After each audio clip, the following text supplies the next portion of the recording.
asalaamaaleykum sunu mbokku téléspectateur Kifne TV ñu ngi leen di nuyu di leen siyaare tey nag ñoo toog fas yéene waxtaane li nga xamante ne si mooy waajal 15 août 15 août bi bis boo xamante ne si nag waa Dalailul Xayraat ñoo ko jagleel sunu sëriñ sunu wasila Mouhamadou Moustapha Lamine Ngom ñu koy màggal ci bis boobu ñu ngi ci invité ñëpp waaw di ko yëgal ñëpp yooyu ñëpp leen ko teewee Tëngéej lay amee incha allah le 14 août à partir de 22h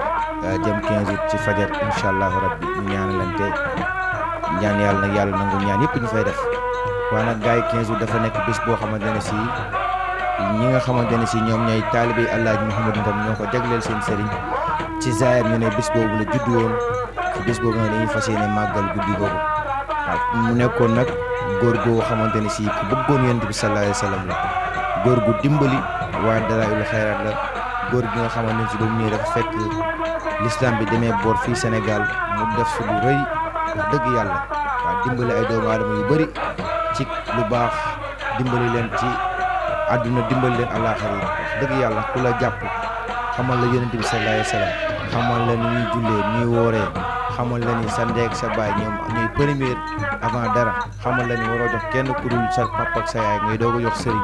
tàggale la jaamu xërëm tàggale la ak jaamu leen lu suñu borom kooku yaakaar naa ni kenn amul fayam Mouhamadou Ngom nag mu nekkoon koo xamante ne si bindoon na ay sikkar yu bëri taggoon ko Seydina Muhammad sallallahu alayhi wa sallam bindoon na it ay sikkar yu bëri gindi si doomu aadama yi ci comme li nga xamante ne si mooy wax xam ne wujuur mu bind ko mu nekk ay baat yoo xam ay xikma la waaye ay baat yu am solo la pour doomu aadama jëruñu si bind yeneen sikkar yu bëree bëri di bàq yàlla di sabbal yàlla di wéetal yàlla si sikkar yi mu nekkoon ay sikkar yu bëree bëri te incha allahu rabbi bu ngeen ñëwee si bis ba di ngeen dégg foofu sikkar yi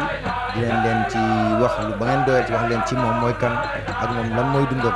waaw lan la doon dundee ak li nga xamante ne si mooy mbooloo mi waaw kon nag ñun tey dañoo ñëw def li nga xamante ne si mooy waajal 15 août bi fas yéene waxtaane yenn bayit ay bayitu Mouhamadou Moustapha Ngom parce que moom ku bëggoon yonent bi la sallallahu alayhi wa sallam waaw moom dafa doon wax yonent bi sallallahu alayhi wa sallam jox naa la sama xol dox si nu mu la neexee sama deret nag moo ngi nii yow yonent bi soo mari naan ci boo seddee sàngool samay sirib moom dara wax sama moom Mouhamadou Ngom bu ngeen bëggee xam man bëgg naa yonent wala bëgguma yonent jël leen sama yaram ngeen koy dogot par morceau su ma ne ngeen xam ne bëgguma yonent bi sallallahu alayhi wa sallam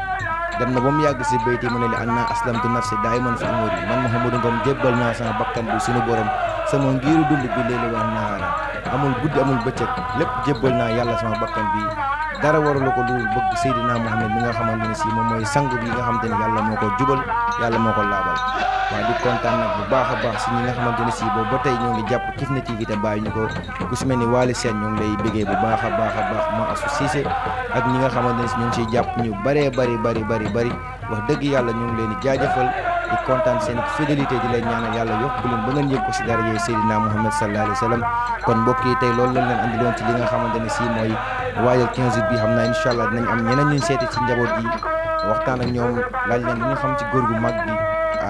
ak yeneen i mbir yoo xamante ne si lépp dinañ leen ko andil pour waajal 15 août bi si semaine bii ñëw incha allahu rabbi kon mbokk yi dañ leen di ñaanal yàlla defal leen tawfeex bu yaatu defal leen wér gu wérle may leen wërsëg bu yaatu ba ñëpp ngeen mën a teew ci bés boobu kon mbokk yi asalaamaaleykum wa rahmatullahi taala wa barakaatu